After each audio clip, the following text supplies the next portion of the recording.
Ya, saya juga turut rasa prihatin dan peka ya tentang pergolakan isu-isu mutakhir ini, ya, sama ada yang menyinggung persoalan arak ya, di Selangor, sama ada yang menyinggung paling mutakhir di Selangor adalah perarakan yang membawa kepala lembu sebagai membantah tindakan kerajaan negeri di bawah Pakatan Rakyat, dan juga termasuk isu yang hangat dibicarakan bahkan dalam kolom-kolom di media perdana maupun media alternatif tentang isu Kartika, ya. Sementara saya mengakui isu-isu ini memang ada ya kepentingannya untuk ditelitikan dan dicermati, yang tentunya saya kira di bawah kerajaan Pakatan Rakyat isu arak dan isu penempatan kuil daripada Seksyen 19 ke 23 itu ya mesti ditekuni dan dicermati dan diurus dengan baik, dan saya minta perkara ini akan dapat seterusnya dilakukan oleh kerajaan Pakatan Rakyat, ya. Dan saya juga pada waktu yang sama ingin merakamkan bahawa yang lebih penting dan mustahak untuk kerajaan Pakatan Rakyat lakukan adalah membuat penerangan dan penjelasan kepada rakyat, dan jangan terlalu cenderung untuk mengambil pendekatan merujuk hanya kepada pihak keselamatan ataupun membuat laporan kepada polis, atau lebih parah lebih tidak baik daripada itu adalah untuk menggunakan perkakasan dan akta-akta rimba seperti ISA, akta-akta hasutan, ya, yang saya kira kalau kita mengambil jalan itu sebagai jalan penyelesaian, tidak banyak beza kita dengan pihak UMNO, Barisan Nasional. Ya, itu perkara yang saya rasa penting untuk kita fahami, kerana politik Pakatan Rakyat berbeza. Politik Pakatan Rakyat adalah politik kerajaan yang terbuka dan perlu diwujudkan konsensus building ataupun permuafakatan dan mesti bermesyuarat ya dengan rakyat. Ya, jangan ambil sikap bahawa kita tahu semua dan sebuah kerajaan itu dia memahami semua. The government knows all. Ini saya kira satu polisi yang tidak baik. Dan saya yakin kerajaan Pakatan tidak melakukan sedemikian. Cumanya jangan terlalu cenderung untuk pergi kepada pihak keselamatan, polis.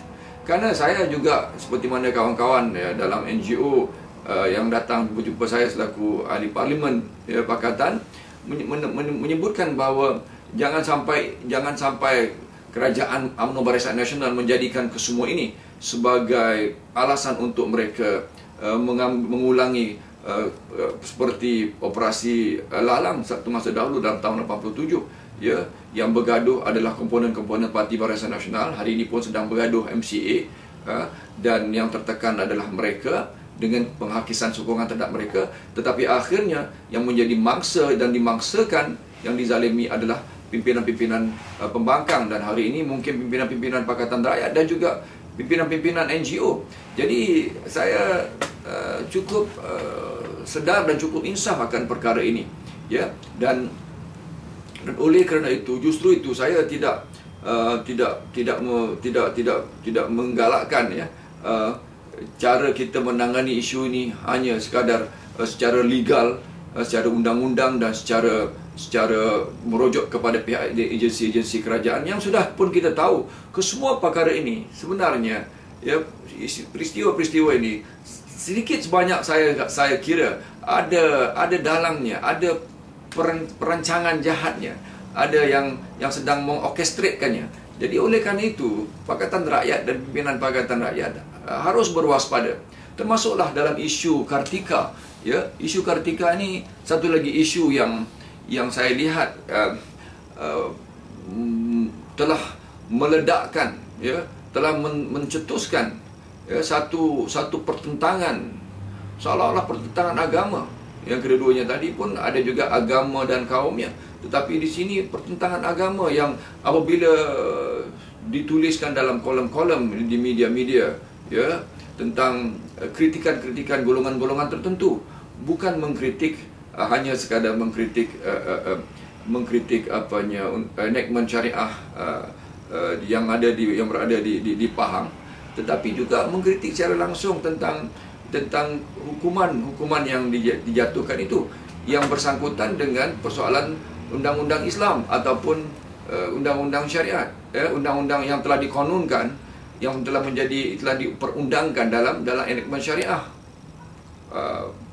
di Pahang contohnya, ya, dalam tahun 1982 enactment itu. Jadi ini akan mengakibatkan satu suasana pertentangan yang akhirnya rakyat pun jadi confused, jadi keliru, jadi kusut, jadi ribut, tak tahu apa dia isu sebenar-benarnya. Ya, pada saya isu Kartika itu, ya, jelas, ya, seorang pribadi yang telah terbukti dan buat pengakuan sendiri meminum arak di satu tempat yang terbuka, open, secara terbuka, lalu telah membuat pengakuan kesalahannya dan telah dijatuhkan hukuman. Ya, kita kena hormati bahawa negara ini yang bersifat majmuk punya implementasi mahkamah dan kehakiman dalam bentuk apa yang dikatakan sebagai parallel implementation of civil and syariah. Jadi oleh kerana itu, ya, saya minta sungguh-sungguh supaya saya tidak mengatakan mereka tidak berhak bersuara, tetapi yang kurang faham tentang persoalan mahkamah syariah dan undang-undang syariah, jangan terlalu fantas membuat hukuman seperti apa yang saya baca, tuduhan bahawa undang-undang ini sifatnya zalim, kejam, inhuman, cruel, ya, dan sebagainya. Kerana itu akan tentunya mencetuskan suasana yang akan mengundang jawab balas dan serangan balas yang mungkin lebih tajam daripada itu. Akhirnya nak ke mana kita ini?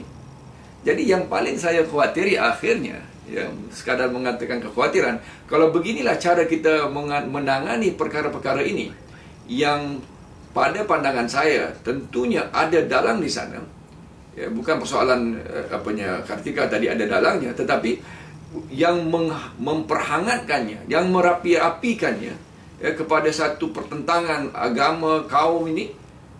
Kalau beginilah caranya kita menangani menangani kes-kes ini, menangani pergolakan ini, saya yakin Kerajaan UMNO Barisan Nasional hanya bertepuk di tepi gelanggang saja, kerana mereka sangat-sangat suka rakyat ribut dalam suasana seperti ini, kerana akhirnya mereka akan dapat menggunakan, ya, undang-undang yang bersifat rimba, ISA ke, Akta Hasutan ke, dan akan mengenakan pertangkapan dan detention kepada pimpinan-pimpinan NGO dan pakatan. Maka kalau begitu, saya meramalkan, ya, tidak akan berlaku, ya, perubahan besar kerajaan ini, kerana UMNO dan Barisan Nasional akan merintah sampai kiamat, kerana pandai memecah perintah dan memecah kelirukan rakyat. Dan saya ingat ini perkara yang perlu, ya, sekali lagi saya ingatkan kawan-kawan dalam pakatan dan juga kawan-kawan dalam NGO, jangan keterlaluan dalam melakukan apapun. Biar kita cermati perkara ini, izinkan rule of law, izinkan legislative process dan legal process itu, ya, kerana di sana walaupun tidak sempurna, tidak lengkap, ya, perkara yang rule of law ini, tetapi paling tidaknya kalau ini akan menjadi cara kita menangani perkara ini, kita akan dapat mengelakkan UMNO Barisan Nasional bertindak di luar garis demokrasi menggunakan undang-undang rimba ini. Terima kasih.